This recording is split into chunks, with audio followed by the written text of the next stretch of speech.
Hi, everyone. My name is Liz Bonnin.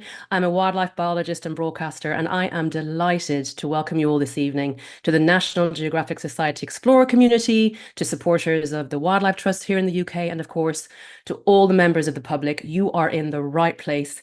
This is a story that matters to all of us. So please do join the conversation in the chat and let us know where you're watching from. And before I welcome Nemonte Nenquimo and Mitch Anderson, take a look at this. Nos vienen a cortar nuestros árboles, nos vienen a contagiar el agua, nos vienen a destruir nuestra vida. El mundo sigue destruyendo. El mundo está llevando a destrucción de la planeta.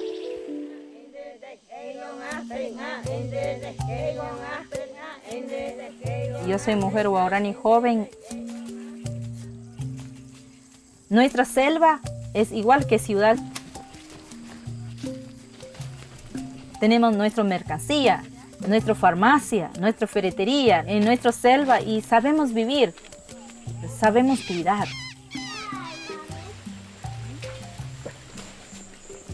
Tenemos que nosotros mostrar al gobierno, al mundo, que nuestro territorio existe lleno de vida. El mapa del gobierno solo ve un lineamiento y recursos que quieren aprovechar. El petróleo tiene que quedar debajo de nuestra tierra, no hay que extraer. Hemos visto nuestro propio ojo, el petrolero trae solamente la enfermedad y la muerte. Con mucho coraje, con mucha fuerza, con mucha rabia, empecé a luchar, pensando en el futuro guaraní. El mundo tiene que escuchar las voces de las mujeres de la Amazonía, porque las mujeres salimos a defender, porque las mujeres queremos que nuestros hijos que vivan bien, y las mujeres luchamos cuidando la selva. No es solamente para el pueblo indígena que es importante, en la lucha lo que estamos haciendo día a día es para todo el mundo que vivimos, en planeta que vivimos en el mundo. Yo tengo una hija hermosa, 4 años. Pensé que ella va a tener la selva como ahora tengo. Sin tierra, no hay vida.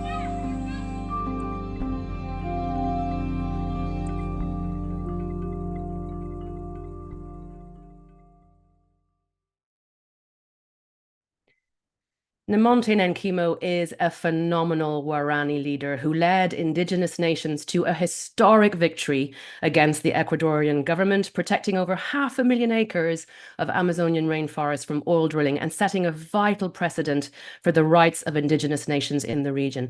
Mitch has spent 15 years fighting for indigenous rights in the Amazon, and in 2011 he set up a clean water project in Ecuador after water sources were contaminated from oil industry operations.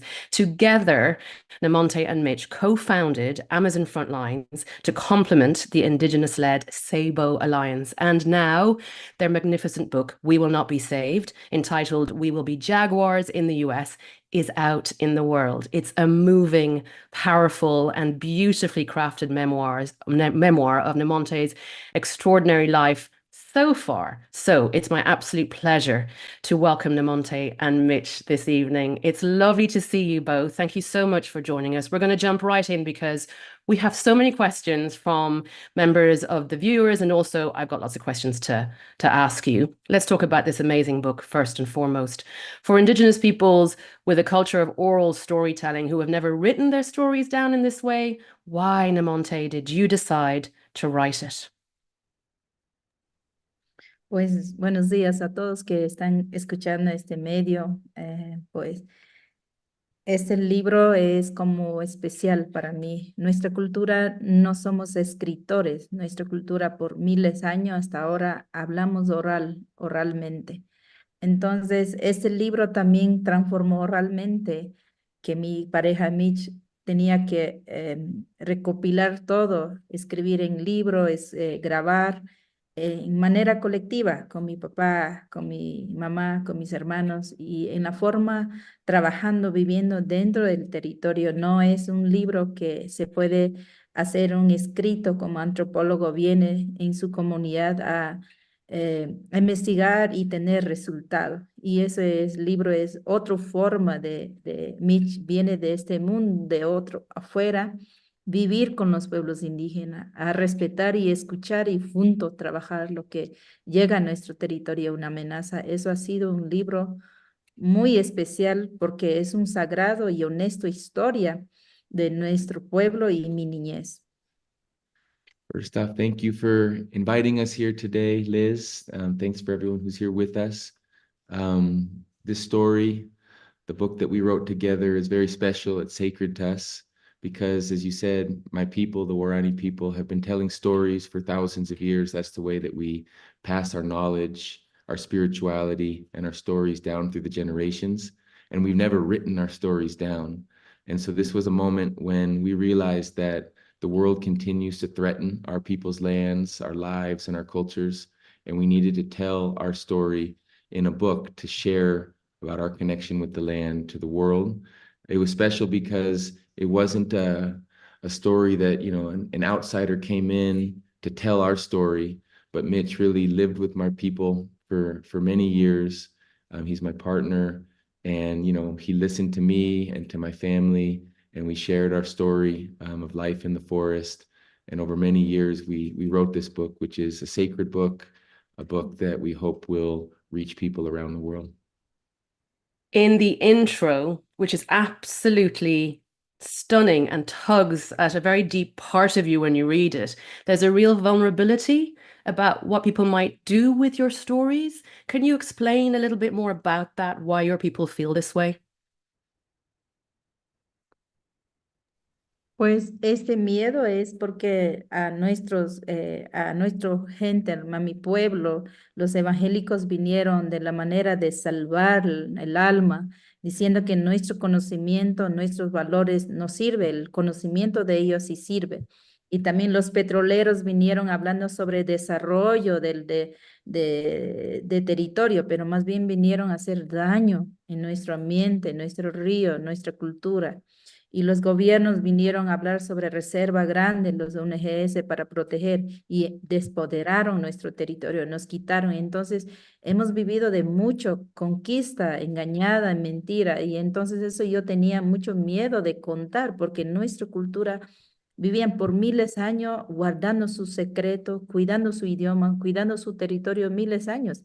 Entonces, a lo largo de ese liderazgo era muy importante porque mi papá dijo, tú puedes contar una historia al mundo porque menos conoce a la selva, más destruye. Entonces eso fue guiado por mi papá y también otros pueblos indígenas que viven esa manera, conexión con amor, conexión al respeto a la madre naturaleza, saben muy bien vivir en territorio. Entonces el mundo de afuera viene amenaza día a día porque no conocen, piensan que la selva es vacío. Entonces, por eso mismo hice un desafío grande para poder contar la historia de nuestra resistencia a nuestros pueblos.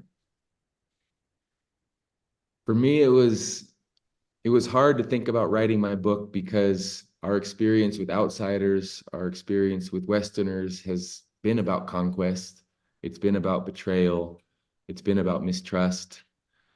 The missionaries came to save our souls, and they caused tremendous harm.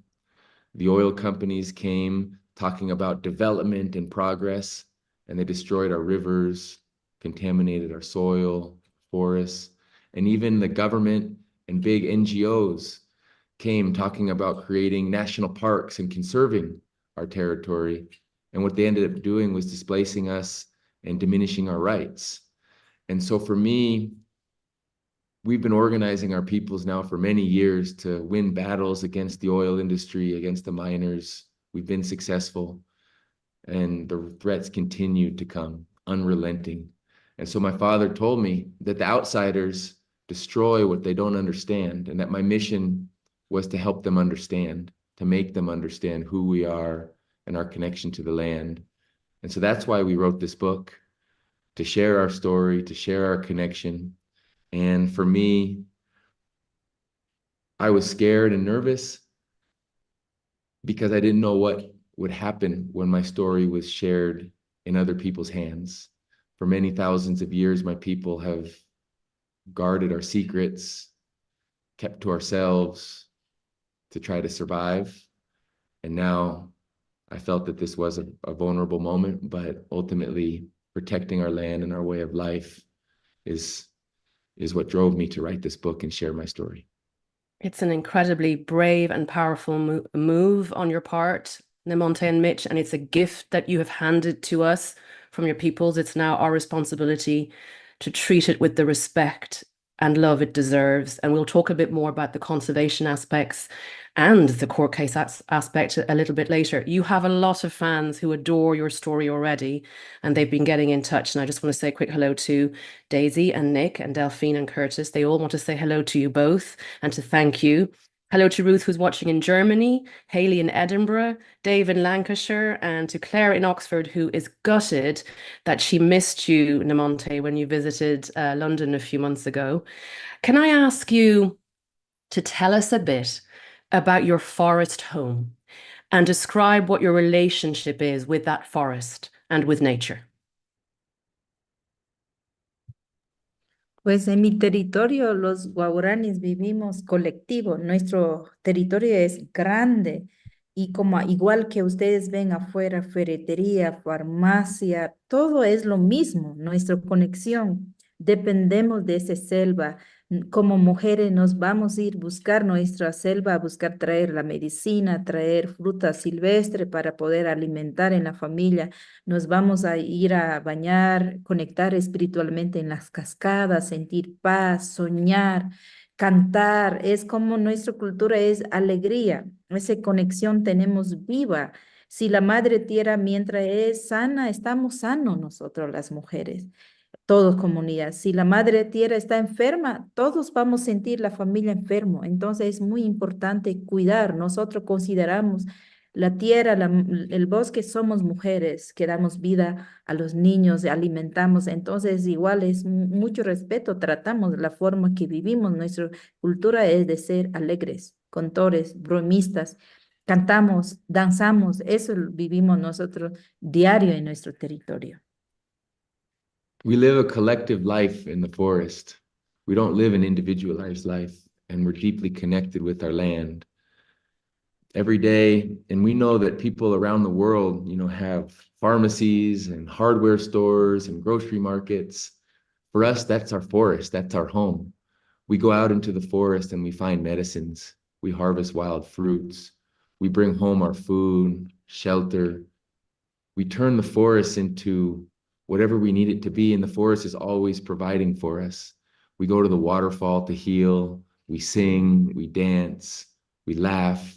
The Warani people are funny. We're the funniest people. We spend our days joking. And for us, if the forest is healthy, then we're healthy. We're full of joy, we're full of happiness. If the forest is threatened, if the forest is sick, then we feel threatened, then we are sick. And so that's what I want people to understand, is that for us, the forest is a woman. In our bodies, a woman's body is made of the earth. The forest provides life to all of her children. The Mother Earth provides life to all of her children, just like a mother provides life to her family.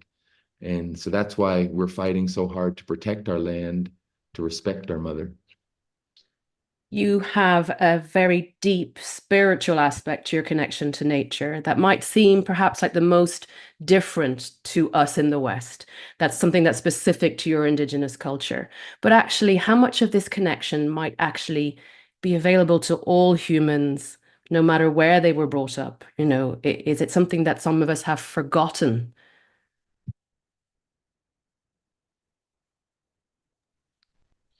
Yo creo que todas las sociedades en el mundo estamos conectados con la tierra.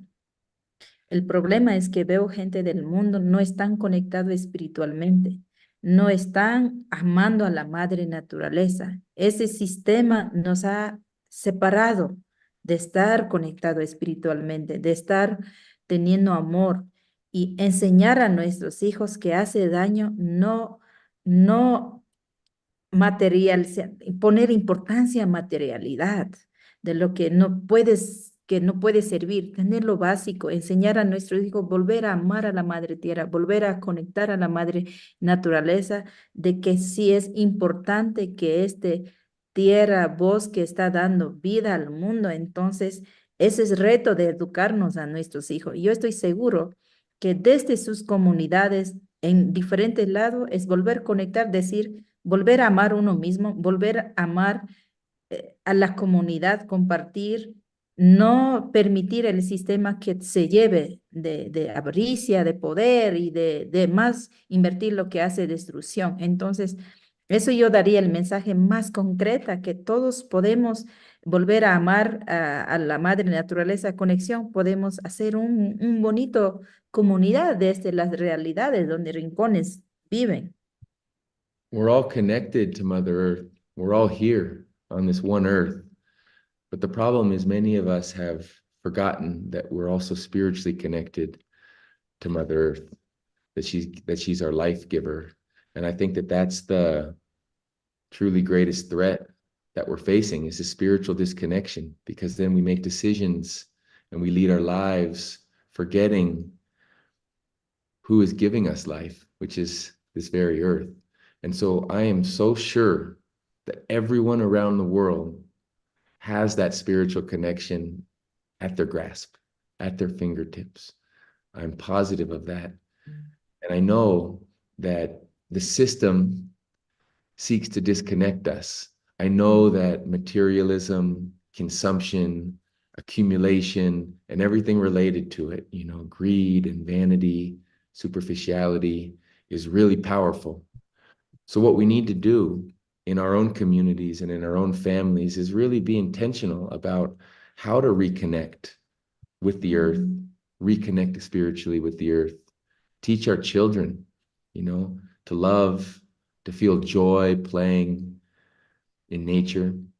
And if we do that, then I truly believe that we can create communities that respect Mother Earth, that love each other, and that can ultimately change the system that is threatening our Earth. I'd like to think that some of us are realizing that in the West, that we're so disconnected. We have a lovely comment from Beverly, who says, "We in the West are so discontented. Our hearts are broken and the earth is crying. We thank you for your stories." And there's a whole list of comments that if I don't get to read out to you now, Nemonte and Mitch, I will definitely pass them on to you because they're really beautiful. Mitch, you're on mute. I'm just translating for Nemonte. Oh, I'm sorry. I thought you were saying something to me because you were facing me. That's my bad. I do apologize. Oh, good. But yes, we will pass on all of the comments to you.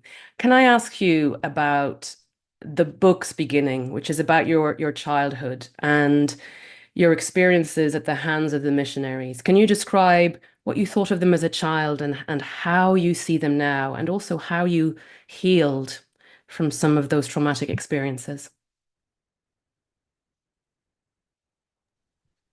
Pues yo pienso que el misionero vinieron a hablar de salvación, de que nuestra cultura no es importante, como el creencia de ellos, el pensamiento de ellos, cultura de ellos es importante, ¿no? Yo crecí como dos mundos de evangélico y mi propio raíces con los abuelos alrededor, como era una niña muy inteligente, como que quería hacer prueba, ¿cuál es importante? ¿Los dioses es blanco, es verdad? ¿O dioses mi gente es bueno? Como era muy curiosa, como ojos muy claros, como muy ojos muy natural, muy sana, como queriendo descubrir, pero con el tiempo de grande como sufrí mi cuerpo, ¿no? Como invasión muy fuerte, violencia sexual también era como una trauma que nunca en mi vida he sufrido como mi alma de mi niñez, del alrededor que crecí, con muchas familias, con muchos valores que dicen que los evangélicos son que salvan las almas, más bien como me hicieron trauma, como confundir mi vida, ¿no? Entonces, mi propio sufrimiento, mi cuerpo sufriendo, a largo yo me ha curado de volver a conectar con la madre naturaleza, de volver a conectar con espiritualidad, a los ancestros, de dónde vengo, los raíces. Entonces, este proceso es como mi propio cuerpo y mi propio mundo no ha permitido que el mundo lleve, ¿no? Ha vuelto como volver a respetar a mi madre naturaleza, a amar mi cultura. Eso ha sido un largo de ese laxo. He curado y ha transformado. Y ese libro trato como decir la verdad como mujer, tener valentía. Y eso ha sido una terapia también. Y eso ha sido un libre. Ya no estoy, tengo algún oculto dentro de mí. Soy libre, que puedo fortalecer a otras mujeres. Romper ese silencio me ha hecho empoderar como mujer fuerte y como mujer sanadora también he vuelto, ¿no? Entonces, eso es mensaje eh, Mm. de mi niñez y la juventud.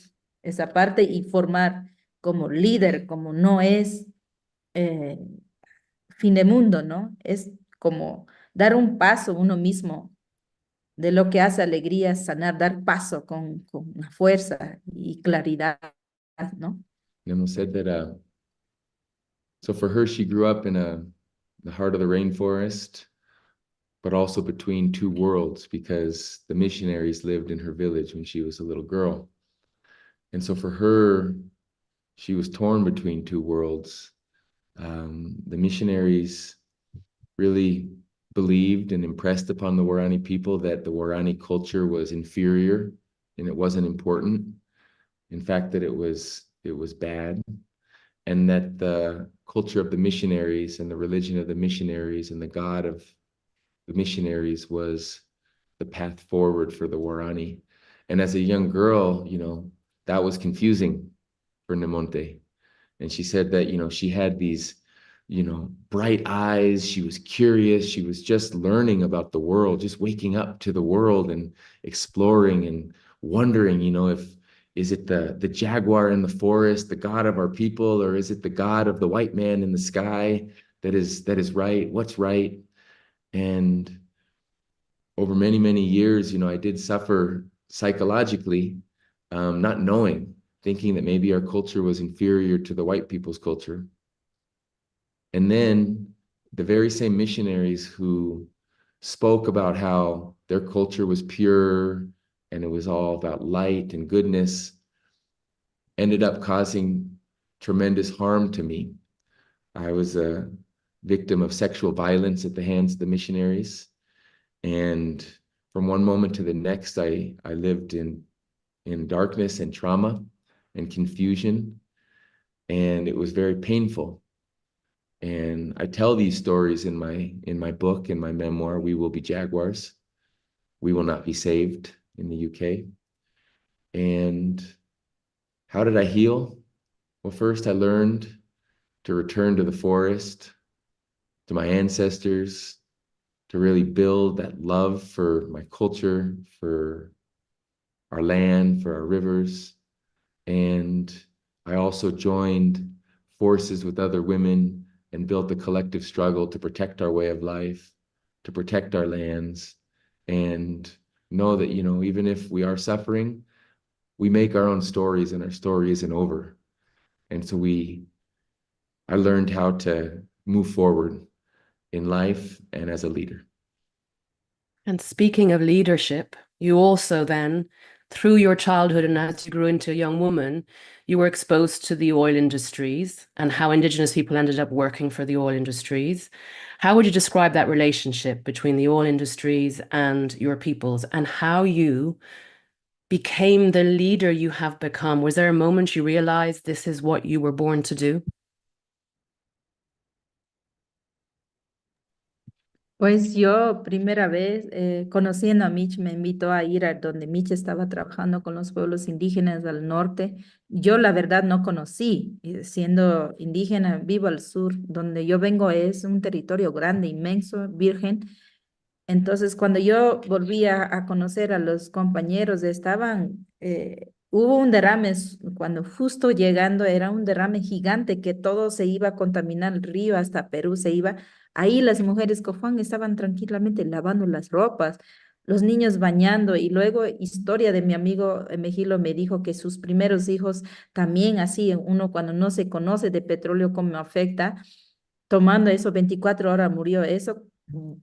esa historia viendo y viendo ahí ese derrame y también los petroleros llevando un atún, un arroz para la familia, para que ellos no pueden salir a denunciar, eso me dio mucho rabia, mucho coraje de mirar cómo humillan, cómo tratan en territorio los pueblos indígenas. Si yo no pongo a hacer trabajo, nada, invitar a mi pueblo, no, mira, eso lo va a pasar, misma historia donde yo estoy viviendo. Y a una parte también mi pueblo está petrolero trabajando y también ha habido violencias familiares, conflictos familiares, no están viviendo bien, no están conectando a ir a pescar como hacemos nosotros, comunidad, ir a pesca dependiendo. Entonces, eso a mí me preocupó mucho. Si estamos mano cruzado, nadie va a venir a dar solución, va a venir poco a poco invadiendo en nuestro territorio, contaminando los ríos, contaminando la tierra, contaminando nuestras culturas, matando. Entonces, empezamos a unir, y yo encabecé traer a mi gente, donde había la verdadera historia que mucho habla de desarrollo para el mundo, para capitalismo, pero para nosotros era una devastación, una contaminación, matar. Entonces, eso logré traer a mi pueblo y ahí abrieron los ojos y preocuparon para el futuro qué debemos hacer en la acción. Nemo said that she grew up in a forest that was free of oil, and even until she was a young woman, there's no oil in her lands, but she had heard of the oil industry and in other parts of the forest in the eastern part of Guarani territory, and also she had heard of the oil companies working in northern Ecuador in the lands of the Cofan, Siona, and Sequoia peoples. And the first time that she actually went to visit and really discover and learn about the impacts of oil was when Mitch invited me to travel and visit the communities where he had been working, installing access to clean water systems, rainwater harvesting systems. And Nemo said that when she went to visit, there was an oil spill, and an oil spill that flooded down the Agua Rico River. And she saw Cofan women washing clothes on the side of the riverbanks. And she listened to the story of Emerhildo, her dear friend, a Cofan man, father, who lost 2 of his children to similar oil spills, little boys that playing in the water and not knowing that there's contamination, ingesting the water, and within 24 hours they died. And she was filled with such rage, and she saw the way the government also insulted the communities by compensating them for destroying the rivers with little bags of groceries and canned tuna and cooking oil, rice, and little gallons of water. And she thought to herself, if this happens in my territory, if we let the oil companies into our lands, this is what's going to happen. And so Nemonte decided to invite her people to visit the oil fields in the northern part of Ecuador, to listen to the elders of the Cofan, the Sequoia, the Siona peoples, to hear their stories, to understand what happens to an indigenous community living downriver from decades of oil contamination. And it was through that she learned that the effects are not just on the forest, on the territory, but they're also on their culture, language, spirituality, well-being. The companies create a lot of social ills in communities, alcoholism, violence. And so it was seeing that and beginning to build that union and that awareness between her people and the Cofan, Sion, and Sequoia people, that they were able to form an alliance, the Sabo Alliance, and build out Amazon front lines to uplift their cultures and protect their way of life and their forests and rivers. And Mitch, may I ask you this next question then, because the way Sabo Alliance, which is indigenous-led, co-founded by Nemonte, is working with Amazon Frontlines that you both co-founded, which is it correct to say is more sort of Western-facing, Western-founded, how the two of you are working together, how these two organizations are working together. What can the world learn about that type of collaboration, which seems very new, very unique, much needed? So describe to me how you work and what's new about it and what the conservation community as well can learn from this type of collaboration, particularly when you think about the centuries of dispossession and violence, land grabs that your peoples and all peoples in the Amazon have experienced. Thanks, Liz. Hello, everybody. So I'm not from the Amazon rainforest. I was born in California in the United States. And it wasn't until I was about 25 years old that I realized that American oil companies had been extracting oil and polluting the rainforests of Ecuador, Peru, and Colombia for decades.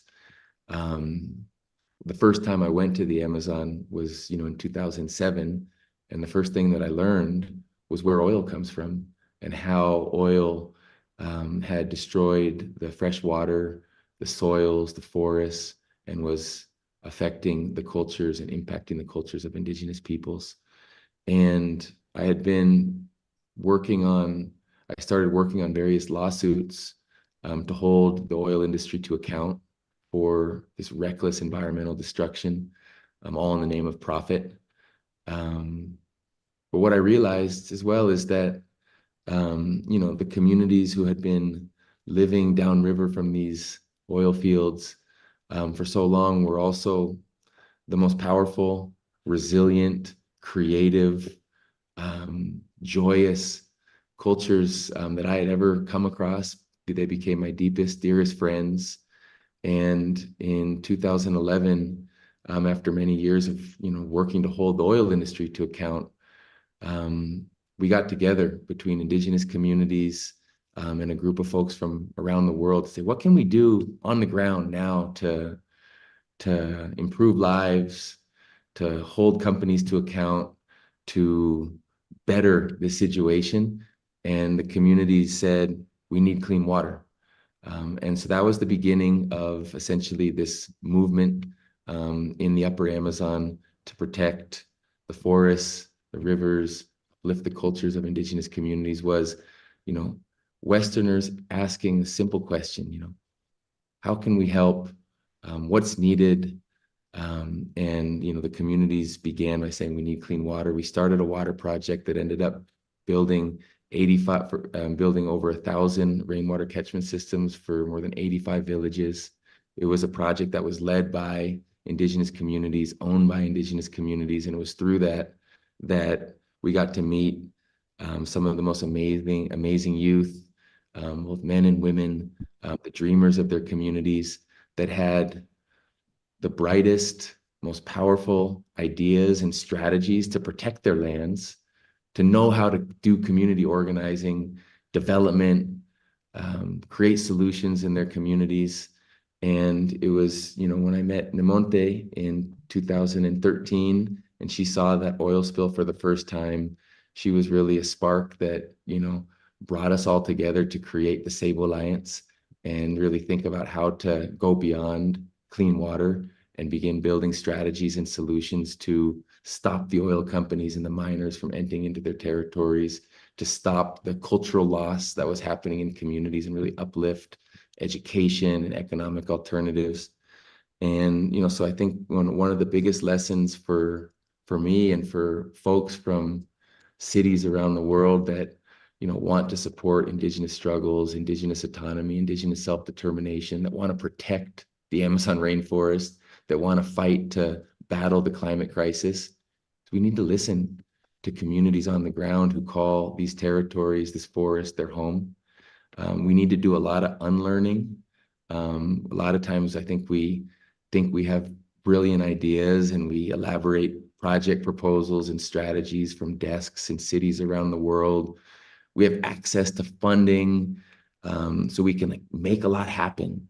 But ultimately, it's the communities that know what needs to happen. It's the communities that know what's going to work.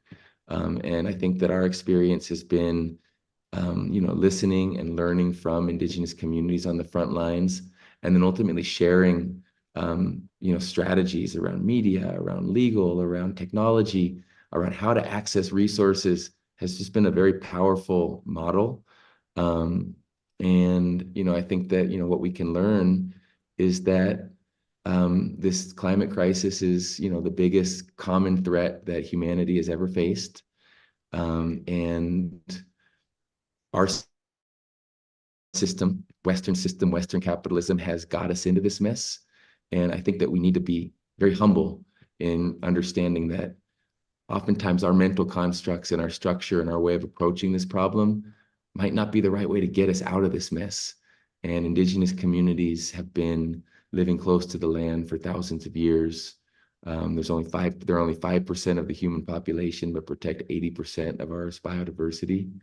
And we need to listen to them, and they can help lead us in terms of values, in terms of strategies, in terms of leadership to confront this climate crisis, to protect biodiversity, and to create joy and harmony in the world. We look forward to collaborating with you both more in conversations about that with respect to how Sabo Alliance and Amazon Frontlines are really leading the way with how true collaboration can take place with those who actually know about the place and how to best protect it.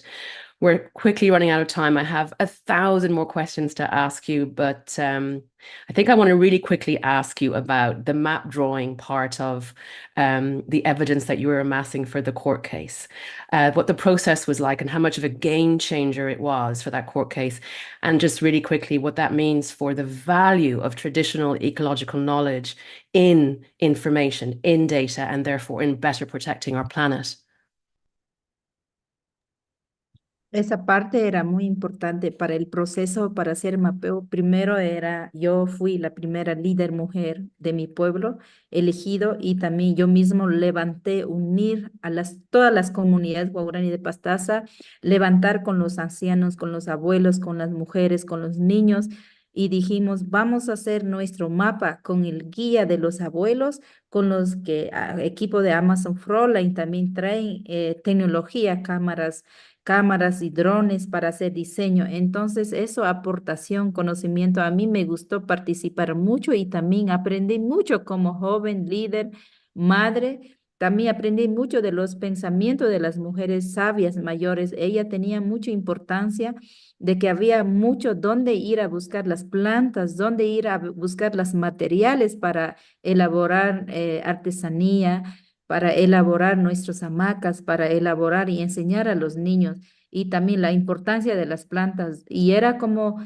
pensamiento de mujeres, era mucho más allá, ¿no? Ahora podemos utilizar ese lugar y luego los futuros, nuestros hijos, pueden ir a buscar este lugar. Y los hombres tenían también pensamiento de cacería, de material hacer casa, y vinculamos en la mapa pensamiento de hombres, pensamiento de mujeres, ampliamos. Era bien bonito este proceso. A mí me encantó los secretos, los rituales, los espíritus, dónde se puede ir.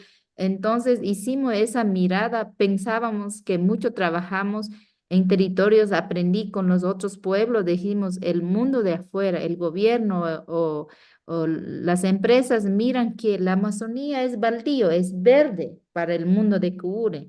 Para el mundo de los pueblos indígenas, no, había lleno de vida, lleno de mercado, lleno de importancia. Entonces, eso hicimos muy articuladamente. Y también era muy importante también que algunos jóvenes se perdieron, que tenían GPS, los mayores no perdieron en el bosque haciendo los mapeos, y eso en la tarde comparamos, reímos bastante. Los jóvenes ya pueden perder, los abuelos no pueden perder esa. Aprendimos mucho, y también era un colaborativo de los equipos de Amazon Frontline, también traían los materiales para poner las cámaras, para hacer drones, mapeo, y eso era un proceso bien bonito, bien hermoso. A mí me encanta. Así fue el proceso del mapa colectivo. So for the outside world, for the government, for the oil companies, they see our territory, they see the Amazon rainforest as this empty space. They know that it's green, they think that it's empty, and it's just waiting to be exploited, extracted from. But for indigenous peoples, this forest is our life. And that's what our mapping project was all about. It was to work with the youth, work with the women and the men, work with the elders to walk the land and rediscover our territory, learn from the elders, really leverage and learn about new technologies, camera traps, drones, GPSs. And for me, Nemonte said, it was beautiful. I learned so much. We created space for the women to draw the maps of the territory and then walk the land. And we learned about, where sacred waterfalls were, where the ancestors were buried, about medicinal plants, certain ridge lines that have important plants. The men gathered together and documented all of the hunting trails, talked about where all the wildlife is. And for us, it was this process internally within our people to reconnect with our territory, to share knowledge between generations. It was exciting because we were learning about new technologies as well and how we could use these new technologies to support our struggles. And it was important because it was part of a message to the world that this is our land, this is our territory, this is how we live in it, this is our connection. And for us, it was powerful because the government wanted to extract oil from our land. And we knew that we were going to go into battle, that we were filing a court case. And it was powerful because this was our way of unifying. This was a way of storytelling. And this was a way of showing the courts, showing the governments, and showing the world that this is our home and our home is not for sale. The power of collaboration between Western science and traditional ecological knowledge. I think that is where true magic can happen. A quick comment from Sarah, who says, I'm so sorry from my heart for the hurt you have experienced, Nemonte. We need to hear this and feel your pain and take responsibility. And Beverly, who says, thank you, Mitch, for your amazing contribution. It lifts the heart, seeing people that care. I'm feeling the love through the ether. You mentioned the court case there. Obviously, it was a momentous occasion and so incredibly difficult. And actually, Mitch, can I ask you, you wrote in the book a point where Nemonte was realizing just how hard this was going to be, that ultimately her people were threatening the very way of life that modern society stands for and was hanging on to. And then you suggested something so beautiful, that it actually could be an opportunity, that this is not just about saving the forests, it was about something else too. Tell us about that, Mitch. Oh, thanks, Liz. Yeah, that was a very important moment in the collective struggle to protect Nemonte's peoples, the Guarani people's lands against the Ecuadorian government's desire and interest and agenda to lease out their lands to the oil industry. And it was the day before, the morning of a court hearing. And Nemonte was looking out the window of a hotel room in a city. And she was looking at all of the cars stopped at a stoplight and realizing that her lawsuit, this struggle, was going against the very, very thing, oil, that was making those cars move, that was making the planes move in the sky. And that why would this judge, why would this world, the dominant society, industrial society, side with the Guarani people? And it was at that moment that we had a conversation that I think was powerful, and we continue to have it today, is our world has been, the white world, the Western world, the industrial society, people in cities have been fundamentally disconnected from nature. There's a trauma and a hurt involved. The conquest of other societies, of indigenous peoples, of Mother Earth, that violence is coming from a place of pain. It's coming from a wound. It's coming from a place of disconnection.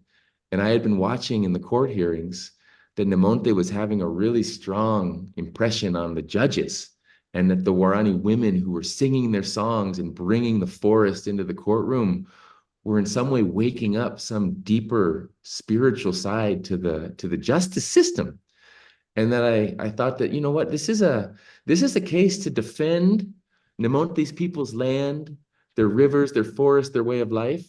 But it's also an opportunity for Western civilization, the dominant society, to heal, to finally begin opening up to another way of life. And it was A way to heal ourselves. That's incredibly powerful. And I feel it in my cells, if that makes sense. There's something incredibly powerful and moving about that comment, about the potential here for us all to heal. Oh, I'm so moved by what you're saying. I need to focus. I want to mention very quickly the fact that you have been recognized and awarded in the past, not least because of the historic court case that you won back in 2019, 2020. But only last week, you were awarded the Hilton Humanitarian Prize that felt that your message, your work, Mitch and Nemonte, was being lifted to a whole other level. And I watched you as you made your speeches and the emotion that came from both of you. Can you describe to me a little bit about what that moment represents, what that means to you, Nemonte, and how you process it when you come home back to Ecuador, back to the forest? Pues por mi lado era, los pueblos indígenas lo merecemos, porque los pueblos indígenas no destruimos a la madre naturaleza, porque nosotros vivimos cerca de la tierra, amamos, respetamos, entonces lo merecemos lo más. Yo sentí muy orgullosa de ese premio de trabajo de lucha colectiva. En mi mente, en mi cara, frente, ser y los ojos, estaban muchas mujeres, muchos niños que están realmente viven en su territorio sin destruir. Entonces eso me sentí muy orgullosa y honrado de trabajar como colaborativo de Amazon Friendly Alianza Seibo y los pueblos más unidos. Y me hizo más fuerza, más visible que eso no merezco este premio, nomás, merecemos mucho más premio, ¿no? Así sentí. Thank you, Liz. And when I was standing on stage, when we were receiving, Amazon Frontlines was receiving the Hilton Humanitarian Prize, what I was overcome with was this singular emotion that we deserve this prize. Indigenous peoples deserve this recognition. I thought about the women in the Amazon and their territories, the kids. They're not destroying their forests. They're not destroying their rivers. They're not destroying their very homes. Day in and day out, they're living with the forest, living in harmony with the forest, and we're protecting the forest. And so the first thought I had and the first feeling I had was, we deserve this. And you know what? We deserve more. Indigenous peoples deserve to be recognized around the world for our struggles, for our strategies, for our defense of Mother Earth. And for me, it was an honor, Nemonte said, to be there and to share our message as Indigenous peoples about our leadership and our stewardship of our lands. Before we jump to, I'm never going to get through even a smidgen of the questions that everybody has been asking, but I want to ask you two more really quickly myself. You've spoken about winning the win next, right? I know that you won a referendum to protect Yasuni National Park from drilling last year. It hasn't progressed as quickly as you would wish. What is next for you, Amazon Frontlines, Seibo Alliance? I think I've gotten to know you enough to know that neither of you are going to rest, and you're so bolstered by this and so energized. I asked you before this conversation, were you exhausted from your week in America last week? And you were like, nope, I'm fine. I'm ready to keep going. So what is next? How do you win the win? What are you up against here?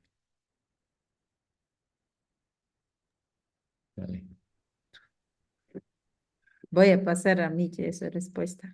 Okay. She's gonna, because there's not a lot of time, and I'll speak in English to this question. She Oh, said. no, I didn't mean it that way. Gosh. So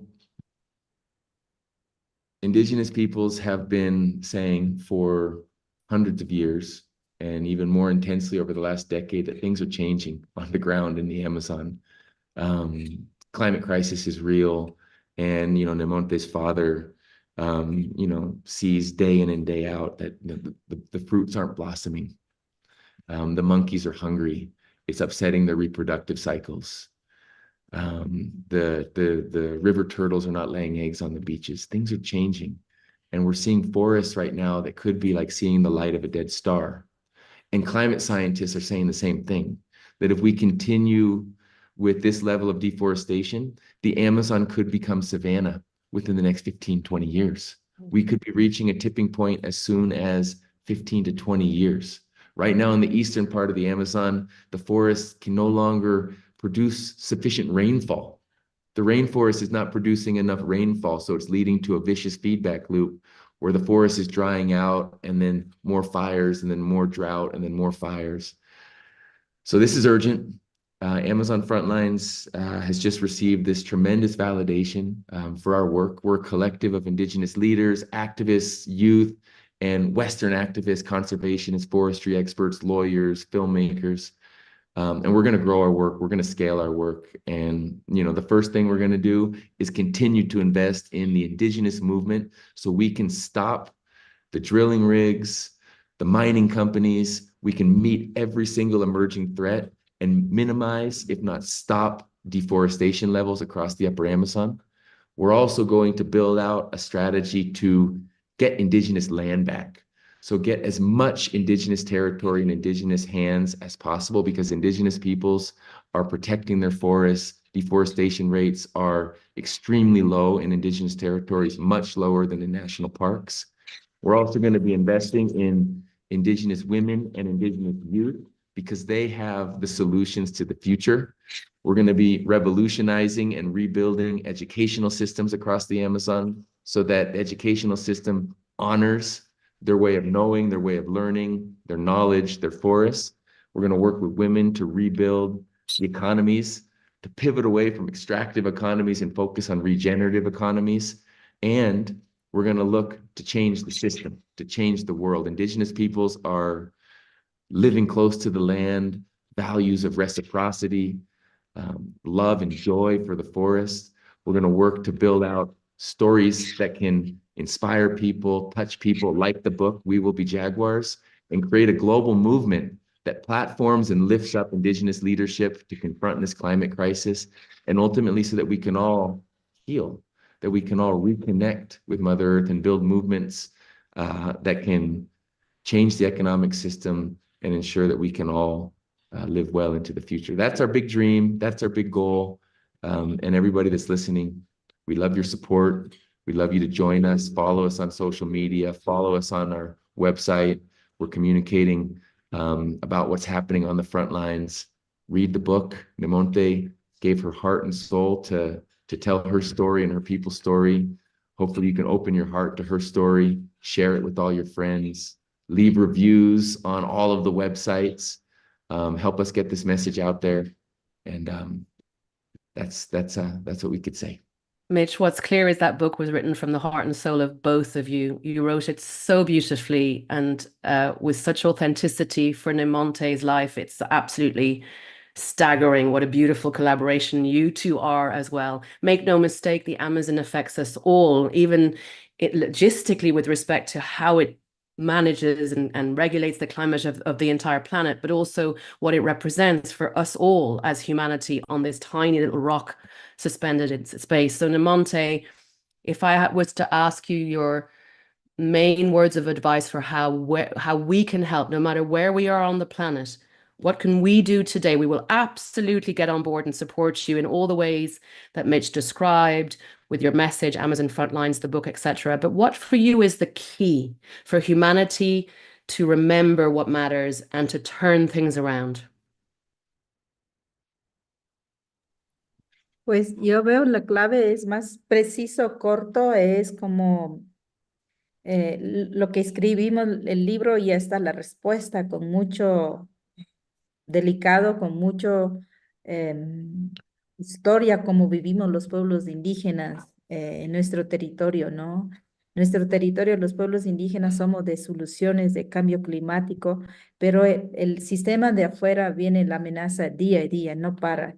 Entonces sería muy bueno, mi mensaje es como compartir ese libro muy sagrado, compartir más amigos, dar eso porque uno no conoce.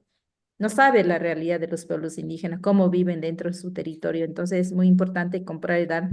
Y también otro es como no esperen que los pueblos indígenas estén luchando, sino ser también colaborativos, solidaridad, acompañar a nuestro proceso de lucha. Todo lo que hacemos es para nuestros hijos, para vuestros hijos.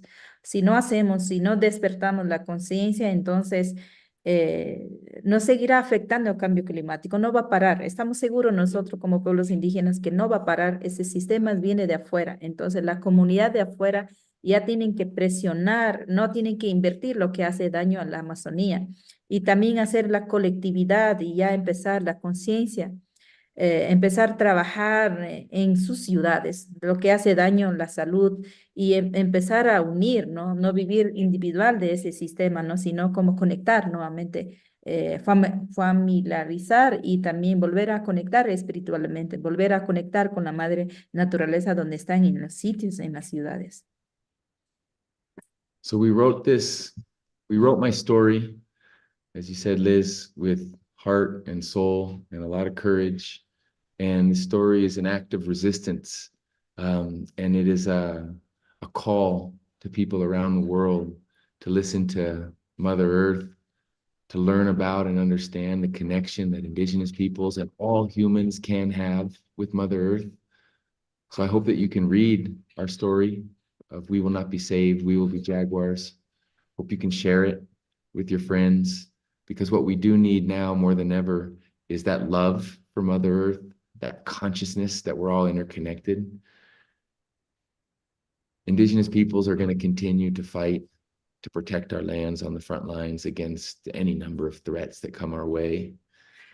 But what we also need and want is solidarity and support, so that we can fight these threats and these battles together.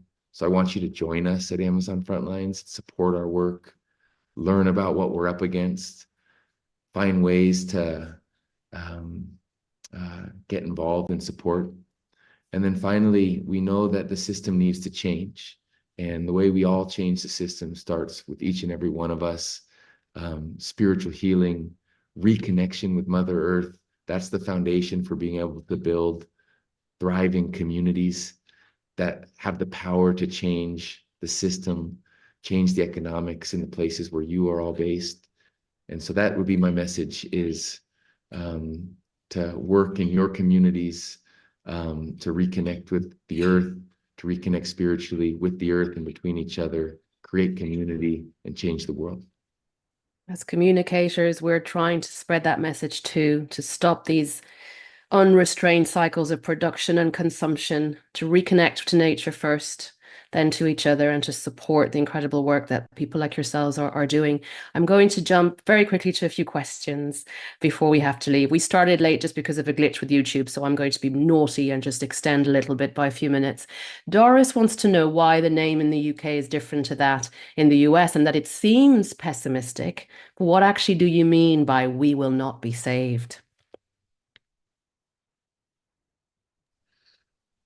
Esta pregunta es como los gente de afuera se asustan, no seremos salvados. Yo quiero decir que muchas veces en mi experiencia de mi niñez crecí, que muchos venían a decir que están salvando su alma, realmente vinieron a hacer daño, ¿no? Entonces, más bien es como escuchar, respetar a los pueblos indígenas. Eso estoy tratando de decir, que la gente del mundo escuche y no invierte en lo que hace daño a mi pueblo, lo que hace daño al sistema, lo que hace daño a la planeta.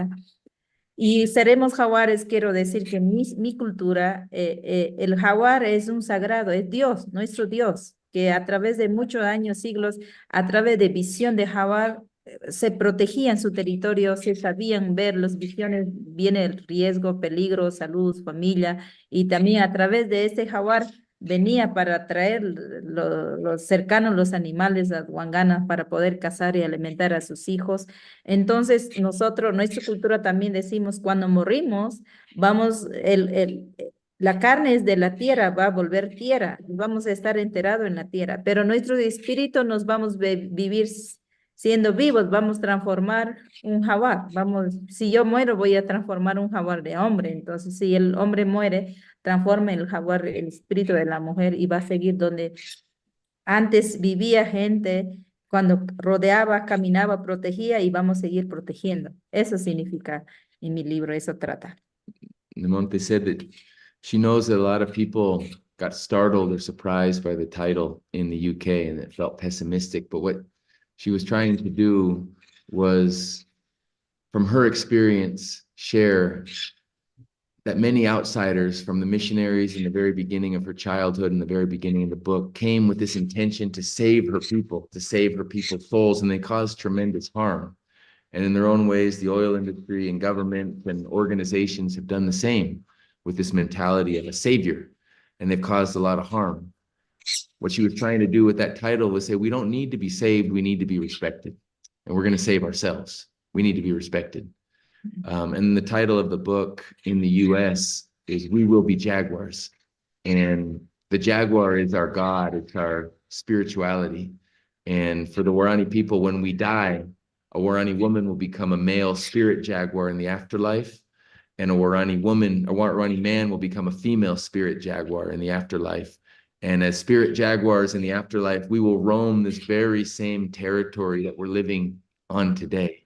And so, despite what the world tries to do to us, despite all of the attempts to destroy us and change us, we will be jaguars. They're both stunning titles. I was, just before you told me about the spirit jaguar aspect, I was going to say, I much prefer the UK version. It's such a deep, beautiful, powerful message. And now you've told me about spirit jaguars, and I'm thinking, I'm glad there are two versions.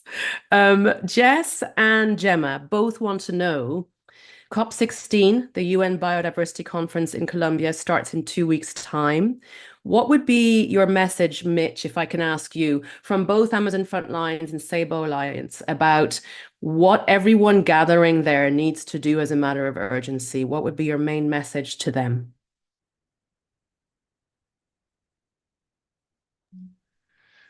Thanks for that question. So Amazon Frontlines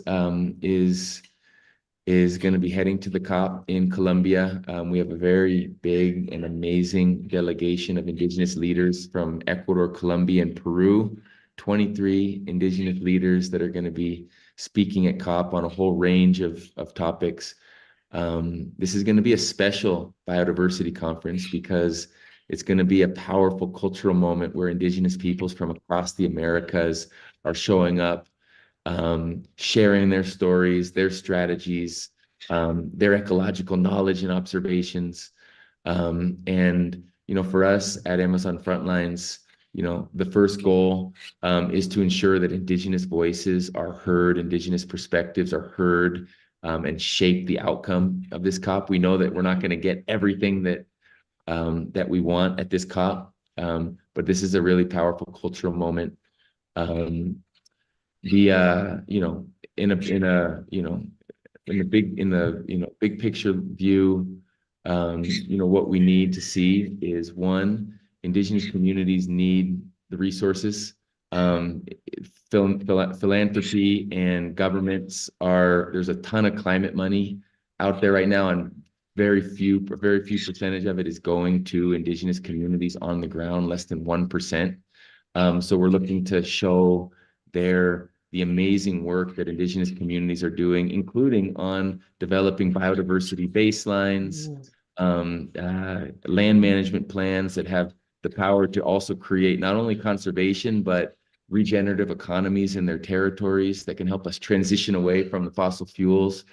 We're also looking to work with indigenous communities that live across borders. Their territories pre-exist and predate these colonial borders between Ecuador, Peru, Colombia, and Brazil. And we're looking to hold governments to account and ensure that governments can respect indigenous peoples living across borders in all senses, in terms of access to education, healthcare, climate finance, and legal remedies as well. And so it's going to be a powerful moment. We see this as a stepping stone to the COP in Brazil next year. Yeah. It's going to be a powerful moment where we're going to be focusing on land back, indigenous land in indigenous hands, getting resources to indigenous territories, and a permanent commitment from governments to create no-go zones for extractive industries. It's all there for the taking. What you're describing gives me an awful lot of hope. And if you could see the messages that have come through, I know that our team are saving a lot of them before they disappear off YouTube. I'm going to send them to you. The response has been magnificent. People are rushing out to buy the book. It's going to be the Christmas present of the year. And they're thanking you from the bottom of their hearts. There is so much heartfelt love and understanding for your message, Nemonte and Mitch. So thank you. We're out of time. We look forward to having more conversations with you too and spreading the message of what happens after COP16, what we can do in conservation and everything in between with your help. We'd love to collaborate with you further, obviously. So thank you, Nemonte and Mitch, for shining a bright light on the way forward for us and the planet. And thanks to everyone who joined us and for all your thoughts. Please share this talk, have conversations about it, learn more about the Amazon in this month's National Geographic magazine. It is an Amazon special. Support Amazon Frontline's work and Sabo Alliances. And do look out for Amazon Frontlines updates, but also the Wildlife Trusts are going to be doing reports from the UN Biodiversity Conference in Colombia. That starts on the 21st of this month in just under 2 weeks. Be inspired by Nemonte and Mitch's words to reconnect to nature and to each other, to rebuild community. With every decision we make in our lives, we can make a very real part, play a very real part in the change the planet needs. Good night. Thank you for joining us, and we'll leave you with this.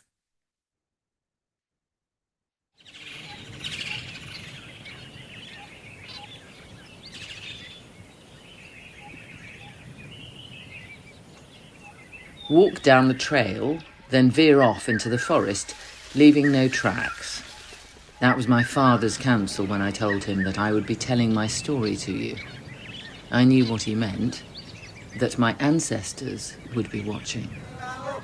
That there are stories that must remain hidden, secrets that must be guarded. Across the centuries, my people learned not to trust you. That's how we stayed alive, unconquered, by leaving no tracks. Our stories have never been written down, not like this. Part of me is scared. Have I told too much? Left too many tracks?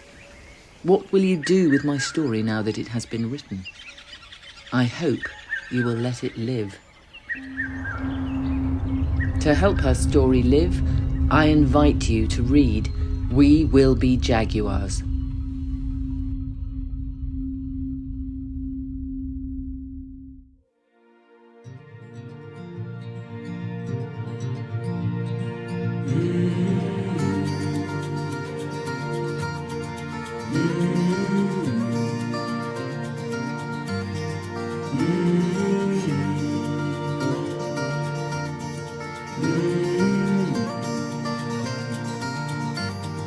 Mm-hmm.